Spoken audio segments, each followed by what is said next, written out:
सुकिमा ओना, Japanese horror legend. हम सब के घर के अंदर हर जगह कई दरारें और ऐसी छोटी छोटी जगहें होती हैं जिसके बीच में से एक धागा भी नहीं निकल सकता। पर अगर उसी छोटी जगह या गैप में कोई बुरा साया कई समय से छुप के आपका इंतजार कर रहा हो तो 25 साल का इसामू जापान के शहर ओसाका में रहता था। वो हाल ही में एक नए घर में शिफ्ट हुआ था, लेकिन जिस दिन से इसामू उस घर में शिफ्ट हुआ उस दिन से उसे अजीब सा लगने लगा था। उसे हमेशा ऐसा महसूस होता था कि जैसे कोई उसे लगातार देख रहा है, लेकिन उस घर में उसके सिवा और कोई भी नहीं होता था।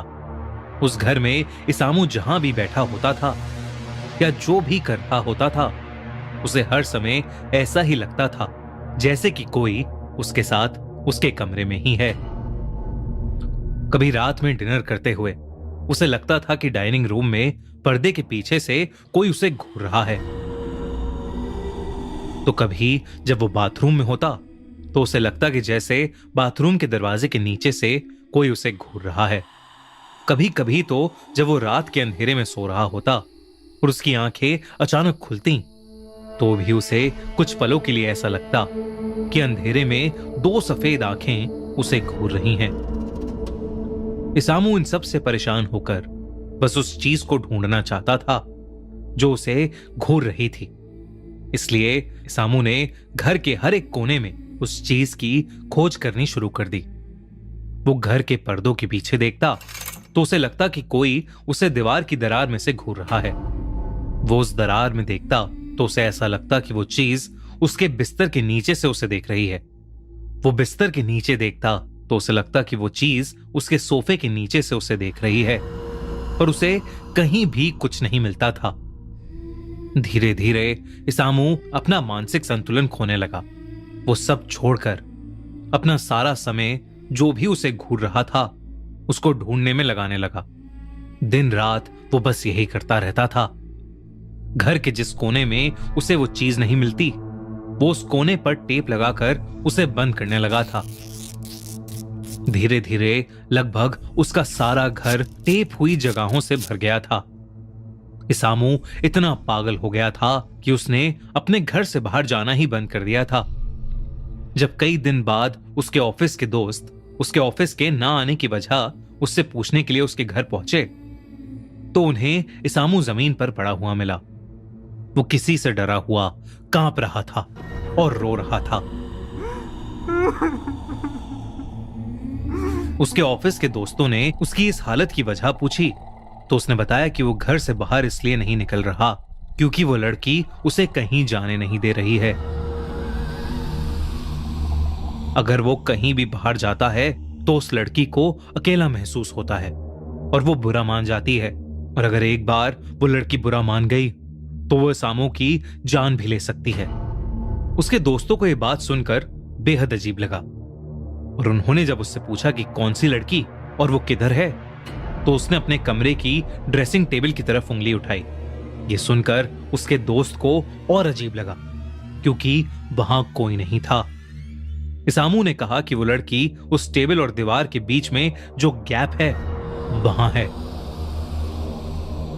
ये सुनकर उसके सारे दोस्त उसका डर खत्म करने के लिए उस गैप को देखने गए, लेकिन जैसे ही वो उस गैप के पास पहुंचे उनकी डर के मारे रूह ही कांप गई क्योंकि ड्रेसिंग टेबल और दीवार के बीच के बस 5 सेंटीमीटर के गैप में एक लाल ड्रेस में लंबे बालों वाली एक लड़की खड़ी थी जो सिर्फ उन्हें घूरे जा रही थी।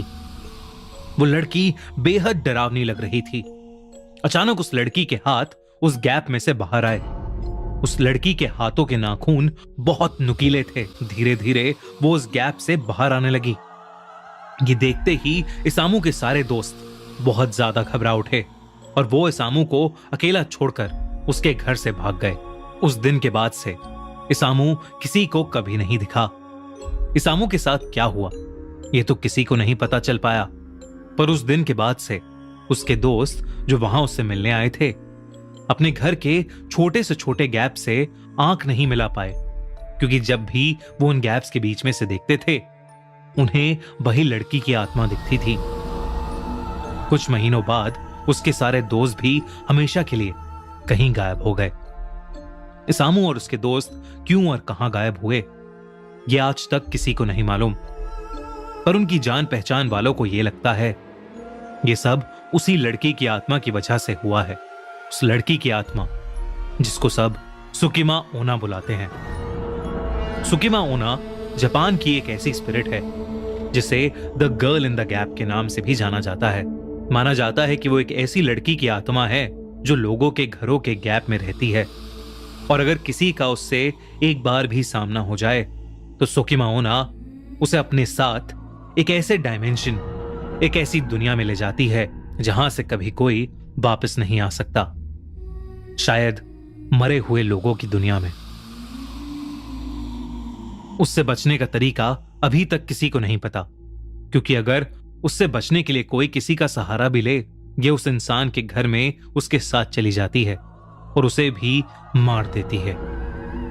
तो अगर दोस्तों, अगर आप कभी जापान जाएं तो इस बात का ध्यान रखें कि आपके कमरे में कोई आपको हर वक्त ना देख रहा हो। अगर ऐसा है तो उस जगह से फौरन निकल जाने में ही भलाई है, क्योंकि अगर वो सुकिमा ओना हुई तो आपकी जान को खतरा है।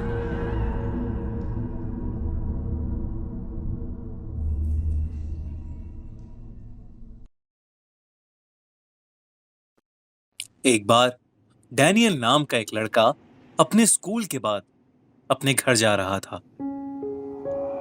रास्ते में उसे एक सुनसान घर से होकर गुजरना पड़ता था। लोगों का कहना था कि उस घर में कोई नहीं रहता था, लेकिन डैनियल को हर रोज उस घर की खिड़की में एक बहुत खूबसूरत लड़की दिखाई देती थी, जो कि बस उसे ही देखती रहती थी। उस दिन जब वो स्कूल से लौट रहा था तो उसने सोचा कि वो उस घर में जाकर उस लड़की से मिलेगा और उससे अपने दिल की बात कहेगा। हर रोज की तरह वो लड़की उस दिन भी उस खिड़की पर खड़ी होकर डैनियल को ही देखे जा रही थी। डैनियल घर में गया और सीधा ऊपर चढ़कर उस कमरे में चला गया। जब वो वहां पर पहुंचा तो उसने जो देखा, उसे देखकर उसके होश उड़ गए। उस लड़की का शरीर उसकी कमर के नीचे से कटा हुआ था। खिड़की से सिर्फ उसका आधा शरीर ही दिखता था, लेकिन डैनियल को क्या पता था कि वही आधा शरीर उसका पूरा शरीर था। डैनियल इतना डर गया था कि वो भागना भूल गया। अंदर ही अंदर उसे लग गया कि भागने के लिए बहुत देर हो चुकी है। तभी वो लड़की अपने हाथों की मदद से रेंगते हुए तेजी से डैनियल के पास आ गई। उसने एक खौफनाक आवाज में डैनियल से पूछा, मेरा आधा शरीर कहां पर है? मेरा आधा शरीर कहां पर है? डैनियल डर के मारे वहीं पर खड़ा था। वो इतने सदमे में था कि वो कुछ भी बोल नहीं पाया। तभी उस लड़की ने डैनियल को बीच में से काट दिया। डैनियल की तरह ऐसे बहुत से केसेस 90s की दशक में जापान में देखने को मिले। हर केस में विक्टिम की बॉडी को बीच में से काट दिया जाता था और वो एक सुनसान जगह पर मरा हुआ मिलता था। लोगों ने उस लड़की का नाम टेके टेके रखा। लोगों का कहना था कि वो काशिमा रेको नाम की एक लड़की थी जो कि बहुत शाय नेचर की थी। उसे लोगों से बात करने में बहुत शर्म महसूस होती थी, जिस वजह से वो बहुत चुप रहती थी और लोग उसका मजाक बनाया करते थे। एक दिन जब वो स्कूल से घर जा रही थी तो कुछ लड़कों ने मजाक मजाक में उसे रेलवे क्रॉसिंग पर धक्का देकर गिरा दिया और वहां से चले गए। रेलवे क्रॉसिंग पर गिरने के बाद काशिमा का पैर वहीं फंस गया। अचानक वहां तेजी से एक ट्रेन आई जिसने काशिमा को 2 टुकड़ों में काट दिया। फिर भी वो बहुत देर तक जिंदा थी और दर्द के मारे चिल्ला रही थी, लेकिन उसकी आवाज सुनने के लिए वहां पर कोई नहीं था। उस दिन के बाद से वो टेके टेके नाम के लेजेंड से मशहूर हो गई।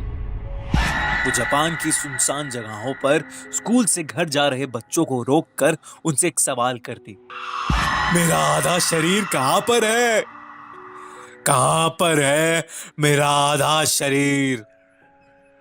लोगों को इसका जवाब पता नहीं होता था, जिस वजह से उन लोगों का भी वही हाल होता था जो कि काशिमा का हुआ था। 1970 के दशक में जापान तेजी से विकास कर रहा था। इस नए वक्त में लोग आत्मा और भूत प्रेत की बातों को पीछे छोड़ आए थे, लेकिन इन आत्माओं ने लोगों का पीछा अभी तक नहीं छोड़ा था। कुछ ऐसी घटनाएं हुई जिसके बारे में सुनने पर लोगों के रोंगटे आज भी खड़े हो जाते हैं। यह है कुचिसाके ओना, एक अर्बन हॉरर लेजेंड की असली कहानी, जिसकी वजह से 1970 के दशक में पूरा जापान खौफ में था। कोचिसाके का खौफ जापान में इतना ज्यादा था कि बच्चों को उनके पेरेंट्स स्कूल ही नहीं भेजते थे।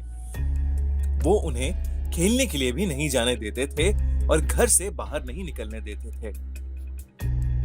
लेकिन दोस्तों, क्या है ये कुचिसाके ओना की कहानी? कहा जाता है कि एक औरत की आत्मा जापान की गलियों में भटकती रहती है। वो अपने चेहरे पर एक मास्क लगाकर घूमती है, जिसकी वजह से सिर्फ उसका आधा चेहरा दिखता है। वो अक्सर रास्ते से गुजरने वाले बच्चों को रोककर उनसे सवाल पूछती है, क्या मैं खूबसूरत हूं? सुनने में ये कितना आसान सा सवाल लगता है। वो मासूम से बच्चे उसकी खूबसूरत आंखें देखकर अक्सर हां में ही जवाब दिया करते थे। जैसे ही वो हां कहते थे, कोचिसाके अपने चेहरे पर से वो मास्क हटा देती थी। कोचिसाके का चेहरा बुरी तरह से कटा हुआ था।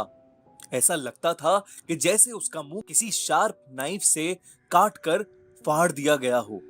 अपने इस चेहरे को दिखाने के बाद वो उन बच्चों से फिर पूछती थी, क्या मैं खूबसूरत हूं? इस चेहरे को देखने के बाद अक्सर बच्चे डर जाते थे। अब अगर वो हाँ में जवाब देते थे तो कोचिसाके अपनी बड़ी सी कैंची से उन बच्चों का मुंह भी अपने मुंह की तरह बीच में से काट देती थी। बहुत ज्यादा खून बहने की वजह से बच्चों की मौत हो जाती थी।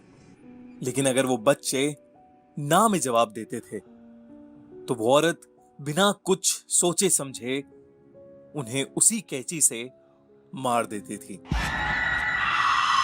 लेकिन कहां से आई ये कोचिसाके? कौन थी ये?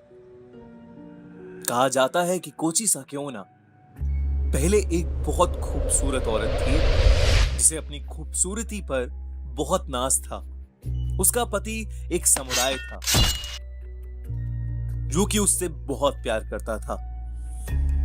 एक दिन उसका पति युद्ध लड़ने के लिए गया और वो काफी समय तक वापस नहीं आया।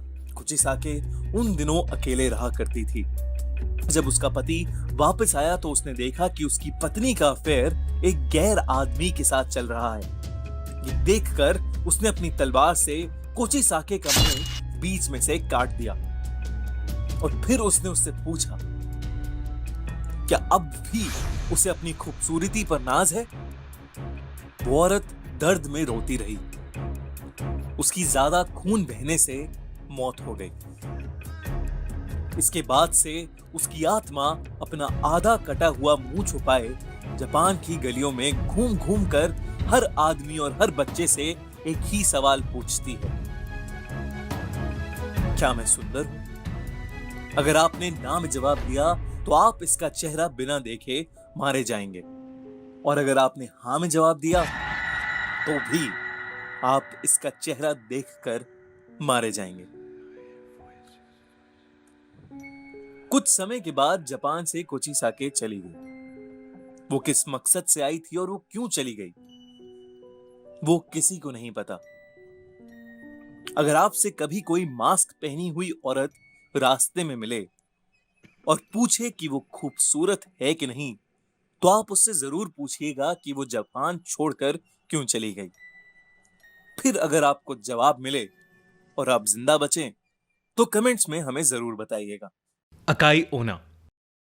जिंदगी में हमारी मुलाकात कई लोगों से होती है और हर मुलाकात का अपना एक एहसास होता है। पर क्या हो अगर एक मुलाकात आपकी जिंदगी ही बर्बाद कर दे। ये कहानी जापान में रहने वाले एक लड़के उनाकी की है। उनाकी की जिंदगी काफी सिंपल थी। दिन में कॉलेज की क्लासेस होती थीं, शाम लाइब्रेरी में बैठे असाइनमेंट सॉल्व करते हुए निकल जाती थी और रात कंप्यूटर गेमिंग में गुजरती थी। पर 21 अक्टूबर की रात उसकी जिंदगी बिल्कुल बदल गई। उनाकी अक्सर कॉलेज से सीधा लाइब्रेरी जाकर पढ़ाई करता था। उस दिन उनाकी काफी थका हुआ था, इसलिए उसकी आंख लाइब्रेरी में ही लग गई और जब आंख खुली तो उसने देखा कि घड़ी में रात के 12:30 बज रहे हैं। उनाकी कभी भी इतनी देर रात अपने घर से बाहर नहीं रहता था। उसने फटाफट से अपने सामान को पैक किया और अपने घर की ओर निकल गया। उनाकी का घर लाइब्रेरी से करीब 20 मिनट दूर था, पर उसके घर जाने के लिए एक शॉर्टकट रास्ता भी था जिससे वो बस 10 मिनट में पहुंच जाता था। लेकिन उसे सब लोग उस शॉर्टकट को लेने से अक्सर मना किया करते थे। उस शॉर्टकट वाले रास्ते पर कोई भी लैंप या रोशनी नहीं थी। उस रास्ते पर बिल्कुल अंधेरा रहता था और लोग कहते थे कि उस अंधेरे में अकाई ओना रहती है। अकाई ओना जापान का एक मिस्टीरियस हॉरर लेजेंड था। कहते हैं कि बहुत से लोगों को रात के अंधेरे में एक रेड ड्रेस में लड़की दिखाई देती है और उस लड़की के चेहरे को अगर कोई देख लेता है तो वो लड़की उसके पीछे एक साई की तरह पड़ जाती है। कई लोग या तो गायब हो गए या मरे हुए पाए गए, पर उनाकी अकाई ओना को बस एक हॉरर लेजेंड मानता था। और तो और वो पहले भी कई बार उस शॉर्टकट से घर गया था और उसे कभी ऐसा कुछ नहीं मिला। पर ये पहली बार था जब इतनी रात हो चुकी थी। उनाकी को बहुत तेज नींद आ रही थी और वो बिना कुछ सोचे उसी शॉर्टकट वाले रास्ते पर चल दिया। शुरुआत में उनाकी को उस रास्ते पर कुछ भी दिखाई नहीं दे रहा था, पर धीरे धीरे हल्की आसमान की रोशनी में उसे थोड़ा बहुत रास्ता दिखाई देने लगा। कुछ दूर चलते ही अचानक उनाकी को दीवार के पास एक औरत खड़ी दिखाई दी। उस औरत ने लाल रंग की ड्रेस पहनी हुई थी। उनाकी को अचानक से घबराहट होने लगी। वो उस औरत का चेहरा देख नहीं पा रहा था और वो बस चुपचाप एक जगह खड़ी थी। उनाकी को बहुत अजीब लगा कि इतनी रात में ये औरत क्यों दीवार के पास खड़ी है, और तो और उसने एक लाल रंग की ड्रेस पहनी हुई है। उसे एक पल के लिए लगने लगा कि अकाई ओना का लेजेंड कहीं सच तो नहीं। फिर भी उनाकी बिना कुछ बोले अपना सर झुकाए आगे चलता रहा। लेकिन जैसे ही उनाकी उस औरत के पास से गुजरा, उससे रहा नहीं गया और उसने नजर उठाकर उस औरत के चेहरे को देख लिया और उसके होश उड़ गए। उस औरत का चेहरा भयानक था, इतना सफेद कि ऐसा लग रहा था कि वहां पर किसी औरत की लाश खड़ी हुई है। इतना अजीब चेहरा उनाकी ने आज तक नहीं देखा था। उनाकी उस औरत को देखकर बहुत डर गया और वहां से जल्दी से भाग गया। जैसे तैसे वो अपने घर पहुंचा। उनाकी ने जो देखा वो उसे भुला नहीं पा रहा था। उस औरत का चेहरा मानो उसके दिमाग के अंदर छप गया था। अगले दिन उनाकी अपनी उसी रूटीन के साथ जिंदगी जीने लगा, पर अब शाम होते ही उसके साथ कुछ अजीब होने लगा था। उसे ऐसा महसूस होता कि जैसे उसके आसपास कोई मौजूद है जो उस पर नजर गड़ाए बैठा हुआ है। ऐसी ही एक रात उनाकी अपने बिस्तर पर चादर ओढ़कर सो रहा था। तभी उसे ऐसा लगा कि जैसे किसी ने उसकी चादर को नीचे की तरफ से खींचा। उनाकी की नींद खुल गई। उसने सहमी नजरों से इधर उधर देखा तो उसे कुछ नहीं दिखा, पर तभी उसकी आंखों के सामने एक लाल परछाई तेजी से कमरे की खिड़की के बाहर चली गई। उनाकी को अपनी आंखों पर विश्वास नहीं हो रहा था। उसे लग रहा था कि वो पागल होता जा रहा है। उसने खुद को समझाया कि यह सब उसका वहम था और जबरदस्ती अपनी आंखें बंद करके छत की तरफ मुंह करके सो गया। कुछ देर तक सोने की कोशिश करने के बाद उनाकी ने बेचैनी में अपनी आंख खोली और फिर जो उसे दिखा वो इस दुनिया के ही परे था। उसके कमरे की छत पर बिस्तर के ठीक ऊपर वही लाल ड्रेस वाली लड़की दीवार से चिपकी हुई उसे घूरे जा रही थी। उनाकी जोर से चीखा और वहीं उसकी नींद खुल गई। उनाकी को अब समझ आया कि वो असल में ये सब एक सपने में देख रहा था। उसका गला बुरी तरह सूख गया और पूरा शरीर पसीने पसीने में भीगा था। तभी वो उठकर पानी पीने लगा। पानी पीते हुए उनाकी की नजर अपने कमरे की खिड़की पर गई और उसके हाथ से उसका पानी का गिलास छूट गया। खिड़की के ठीक बाहर वही लाल ड्रेस वाली औरत खड़ी थी और वो अपने उसी भयानक चेहरे से उनाकी को घूरे जा रही थी। लेकिन उनाकी ने जैसे ही लाइट्स ऑन की तो उसने देखा कि खिड़की पर कोई नहीं है। दिन ब दिन ये सब इंसिडेंट्स बढ़ते जा रहे थे। उसे हर जगह अकाई ओना दिखने लगी थी। उनाकी ने अपने कुछ दोस्तों से भी इस बारे में बात की, पर किसी ने भी उसकी बातों पर विश्वास नहीं किया। उसके दिमाग में यही चल रहा था कि कहीं वो अब गायब तो नहीं हो जाएगा। उनाकी का डर बढ़ता ही जा रहा था। उसने डिसाइड किया कि वो पुलिस स्टेशन जाकर वहां से मदद मांगेगा, पर तभी उसे अपने घर के मेन गेट खुलने की आवाज आई।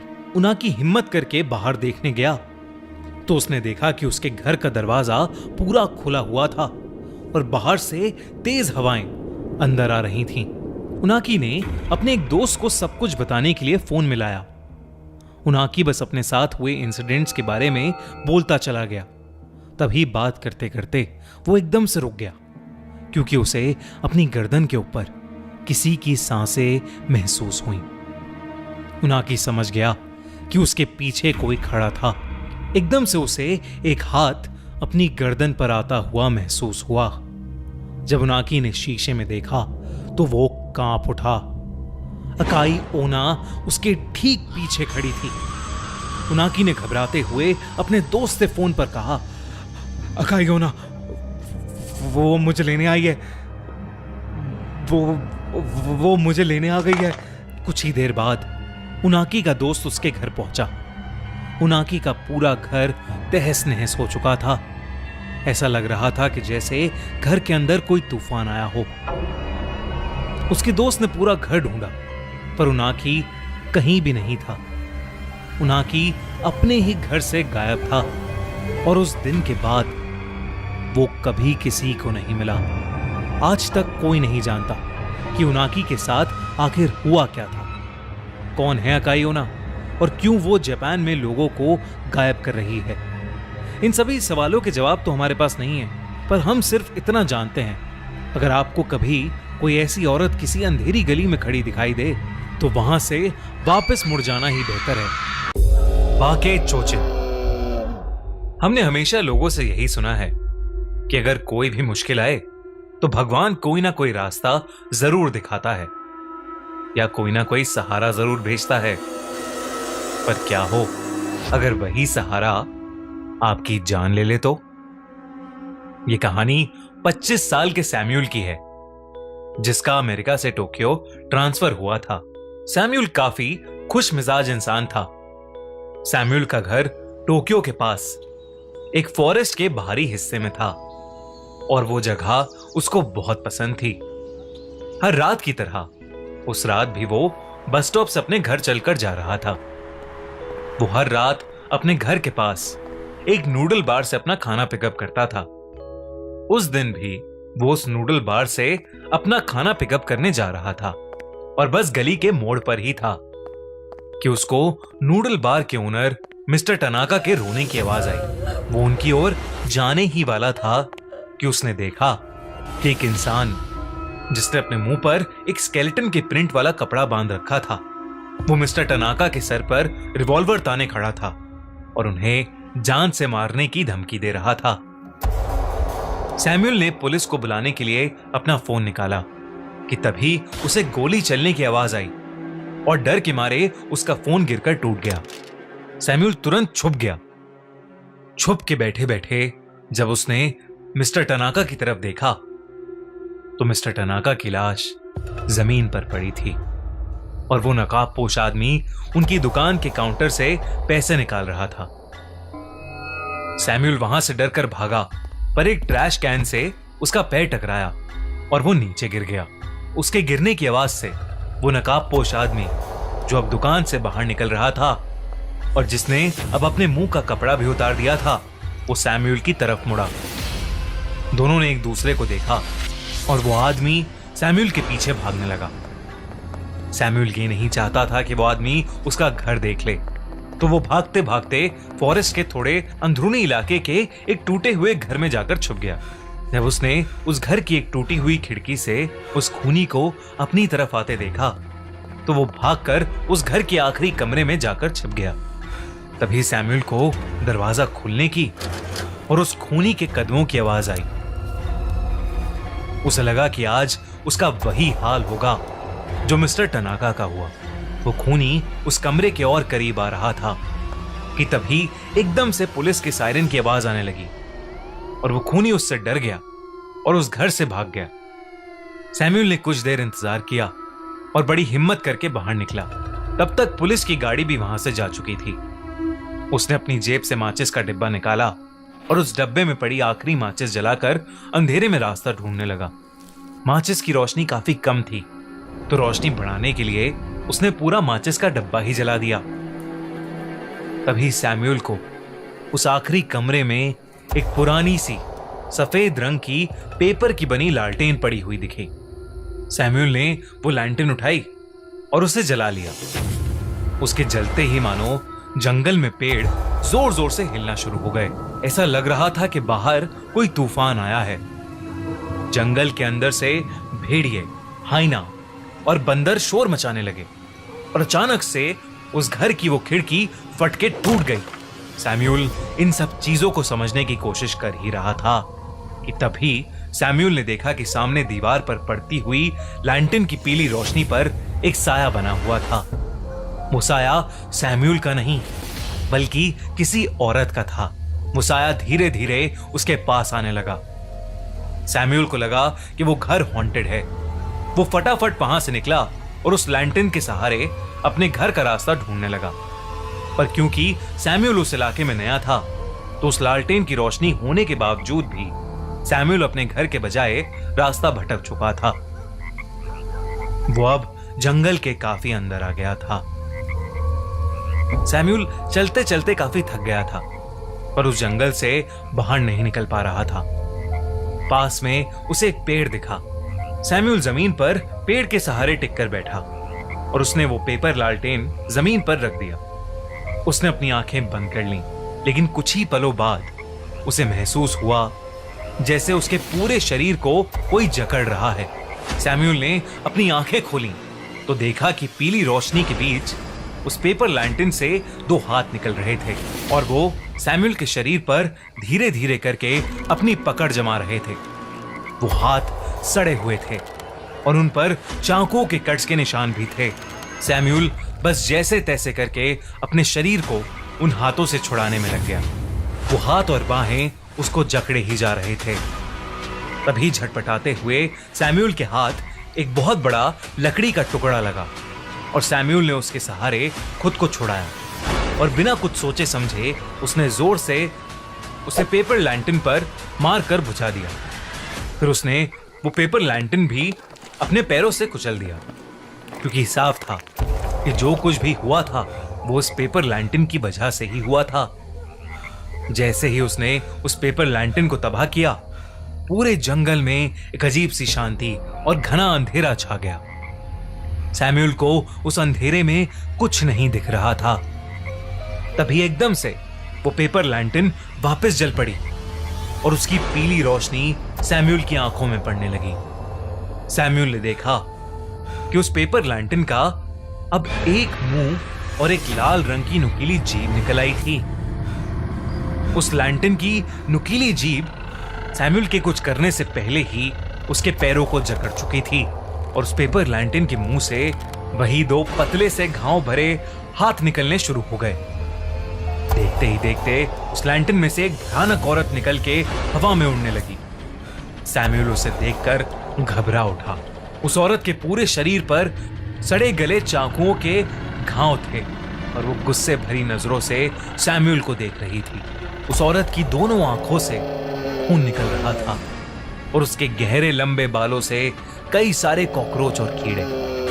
वो औरत धीरे धीरे रोने लगी और सैम्यूल की ओर बढ़ने लगी। सैम्यूल के चेहरे के एकदम करीब आकर वो औरत बहुत जोर से चिल्लाई और उसने सैम्यूल पर हमला कर दिया। अगली सुबह दो पुलिस वाले जो मिस्टर टनाका का मर्डर इन्वेस्टिगेट कर रहे थे, फुटप्रिंट्स फॉलो करते करते जंगल के अंदर तक पहुंच गए और उन्होंने वहां पहुंच के देखा कि जमीन पर सैम्यूल की लाश पड़ी हुई थी। सैम्यूल के पूरे शरीर पर चाकुओं के गहरे निशान थे। उन्होंने आसपास देखा तो उन्हें वही सफेद पेपर की लैंटर्न दिखी। सैम्यूल की हालत और पास में पड़ी उस पेपर लैंटर्न को देख पुलिस को एहसास हो गया कि सैम्यूल के मरने की वजह और कोई नहीं बल्कि बाके चोचिन है। बाके चोचिन या चोचिनो बाके एक ऐसे इंसान का भूत है जो मन में नफरत के साथ मरा था और फिर उसकी काली आत्मा एक पेपर लैंटर्न के अंदर आकर बस गई थी। उस पेपर लैंटर्न की जबान या जीभ और कई बार दो आंखें भी होती हैं और अगर उस पेपर लैंटर्न को कोई भी जलाता है तो वो भूत उसको जिंदा नहीं छोड़ता। बाके चोचिन एक जापानीज अर्बन लेजेंड है जिसकी वजह से जापानीज लोगों में इतना डर फैल गया है कि वो कई बार पेपर लैंटर्न देखते ही कांप उठते हैं। दोस्तों, आप क्या सोचते हैं इस जापानीज अर्बन लेजेंड के बारे में? हमें कमेंट्स में जरूर बताइए। The bath game. अमेरिका में रहने वाली 14 साल की लारा के विंटर हॉलिडेज चल रहे थे जिसमें वो रोज देर रात तक जागती थी। रात को टाइम पास करने के लिए वो रोज नए नए ऑनलाइन गेम्स ढूंढती थी और उन्हें रात भर खेला करती थी। एक रात ऐसे ही गेम ढूंढते ढूंढते उसे एक हॉरर गेम के बारे में पता चला जिसका नाम था द बाथ गेम। उसने इस गेम के बारे में कभी नहीं सुना था और इसलिए वो इस गेम के बारे में बहुत एक्साइटेड हो गई। उस गेम के रूल्स बोल्ड लेटर्स में लिखे थे और उसके नीचे ये भी लिखा था कि एक गेम खत्म किए बिना अगर कोई प्लेयर छोड़ देता है तो उसे दारुमा सान नाम की एक बुरी आत्मा जिंदगी भर हॉन्ट करती रहेगी। लारा ने अपने मम्मी पापा के सोने का वेट किया और उनके सोते ही अपने रूम की खिड़की और दरवाजा लॉक कर लिया। गेम के फर्स्ट स्टेप के अकॉर्डिंग उसने अपने कपड़े उतारे और वॉशरूम में जाकर अपने बाथ टब को भरने लगी। उसने सारी लाइट्स बंद कर दी और अपनी आंखें बंद करके टैप की तरफ मुंह करके बाथटब के अंदर बैठ गई। गेम का दूसरा स्टेप था कि एक जापानीज मंत्र को बार बार रिपीट करते हुए अपने बाल धोना और लारा वही करने लगी। उस मंत्र को बोलते बोलते उसने अपने बाल धोना खत्म कर लिया पर उसे वहां बंद आंखों में ना तो कोई आवाज सुनाई दी और ना ही बाथरूम में किसी की प्रेजेंस फील हुई। लारा ने द बाथ गेम को बकवास समझा और वो अपनी आंखें खोलने ही वाली थी कि तभी उसे बाथरूम में किसी के चलने की आवाज आई। वो आवाज एकदम तेज हो गई। तभी वहां सफेद फटे हुए मैले कपड़ों में एक औरत उसके सामने आ गई। वो एकदम से बाथटब के अंदर गिर गई जिसकी वजह से उसकी दाईं तरफ की आंख एक जंक लगे हुए टैप पर लगकर बाहर निकल आई और लटकने लगी। उसकी आंख से ढेर सारा खून निकलने लगा और वो पूरे बाथटब में फैल गया। लारा इन आवाजों से सहम सी गई। वो आंखें खोलने का सोच ही रही थी पर तभी उसे गेम के रूल्स याद आ गए और उसने उस औरत से पूछा, Why did you fall in the bathtub? यानी तुम बाथटब में क्यों गिर गई? ये कहते ही लारा गेम के अकॉर्डिंग बाथटब से निकलकर बिना मुड़े बाथरूम के बाहर निकल आई। उसे इस बात का विश्वास ही नहीं हो रहा था कि उसे दारुमा सान की प्रेजेंस सच में फील हुई है। वो डर के मारे एकदम सुन्न पड़ गई। उसका उस वक्त मन कर रहा था कि वो अपने घर से भागकर कहीं दूर चली जाए, पर अगर वो गेम के आगे के स्टेप्स फॉलो नहीं करती तो दारुमा सान उसको हमेशा हॉन्ट करती रहती। तो वो रूल्स के अकॉर्डिंग अपने बिस्तर में जाके सो गई। उसे पूरी रात ऐसा लगता रहा जैसे उसे कोई देख रहा है। बहुत मुश्किल से वो कुछ घंटों के लिए उस औरत के बारे में ना सोच के सो पाई। अगली सुबह थोड़ी सी नींद मिलने पर लारा का दिमाग रिफ्रेश हो गया और वो अपने नॉर्मल रूटीन पर लग गई। वो वॉशरूम गई, उसने खाना खाया, पर जैसे जैसे वो एक जगह से दूसरी जगह जाती गई उसे अपने पीछे किसी के होने का एहसास होने लगा था। पर वो जब भी पीछे मुड़कर देखती तो वहां कोई नहीं होता था। उस दोपहर लारा की मॉम उसको शॉपिंग के लिए सुपरमार्केट ले गई।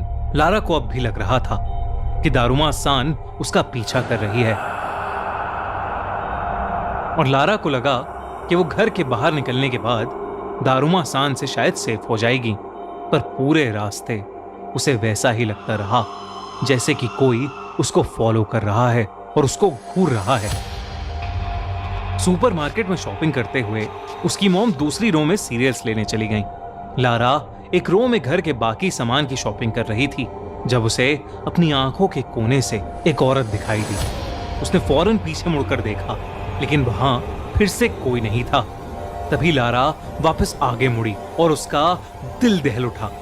उसने अपने हाथ में सामान की जगह दारुमा सान का कटा हुआ सर पकड़ा हुआ था।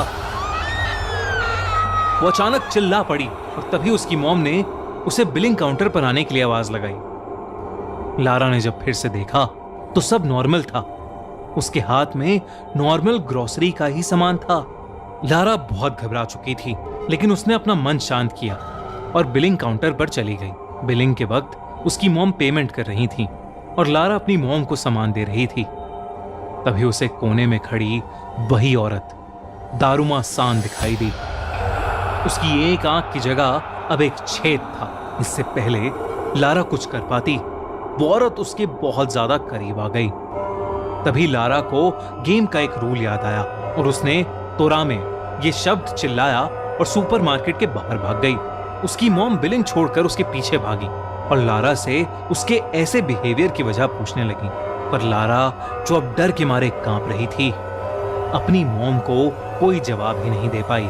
उसकी मॉम ने उसे जल्दी से गाड़ी में बिठाया और उसे घर ले गई। पर वापस जाते हुए पूरे रास्ते लारा को दारुमा सान उनकी गाड़ी का पीछा करती हुई दिखती रही। लारा की घबराहट और बढ़ती गई, क्योंकि जैसे जैसे उसकी मॉम गाड़ी की स्पीड बढ़ाती, दारुमा सान उतनी ही तेजी से उसके पास आने लगती। वो लोग जैसे ही घर पहुंचे, वैसे ही रोती हुई लारा चिल्लाने लगी, तोरामे तोरामे, और वो गाड़ी से भागकर घर के अंदर चली गई। लारा को अब डर के मारे फीवर चढ़ने लगा था और वो पूरे घर में दारुमा सान से बचते हुए तोरामे तोरामे चिल्लाकर अलग अलग कमरे में जाकर छुपने लगी। जो एक हॉरर गेम की तरह स्टार्ट हुआ था, अब वो लारा के लिए उसकी जिंदगी का सबसे डरावना एक्सपीरियंस बन गया था। लारा ने डिसाइड किया कि अब वो दारुमा सान को फेस करने के लिए आखिरी स्टेप के हिसाब से काटे बोलकर एक एक्शन करेगी, जिससे ये गेम एंड हो जाएगी। लेकिन अब लारा जब भी दारुमा सान को फेस करके काटे बोलने के लिए मुड़ती तो दारुमा सान वहां से गायब हो जाती।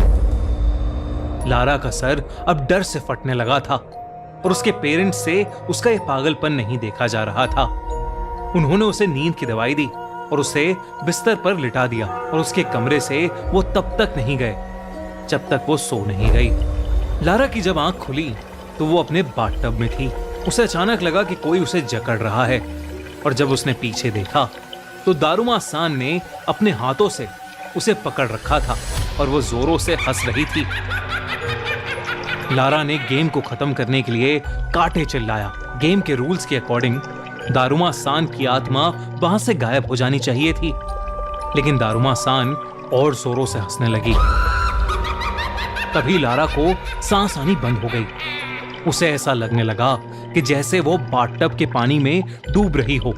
डूबते डूबते लारा की आंखें बंद हो गईं। जब उसकी आंखें फिर से खुलीं तो वो अपनी मॉम के पास अपने बेडरूम में ही थी और पसीने से पूरी गीली थी। तभी लारा की नजर घड़ी पर पड़ी, जिसमें 12:30 AM हो गए थे। मतलब अगला दिन शुरू हो गया था और लारा गेम टाइम पर एंड करने में फेल हो गई थी। लारा ये देखकर घबराहट के मारे रोने लगी और उसने अपनी मम्मी को जोर से गले लगा लिया। उस दिन के बाद से लारा को हर रात एक सपना आने लगा जिसमें दारुमा सान उसे उसी के बाथटब में पानी में डुबाकर मार रही होती है। और फिर एक दिन खबर आई कि लारा की मौत हो गई है और उसकी लाश उसी के बाथटब में तैरती हुई मिली। बात गेम के बारे में सबको तब पता चला जब लारा की मॉम ने उसकी डायरी देखी। लारा ने उसमें सब कुछ लिखा हुआ था। क्या आप ऐसे किसी गेम को खेलना चाहेंगे? हमें कमेंट्स में जरूर बताएं।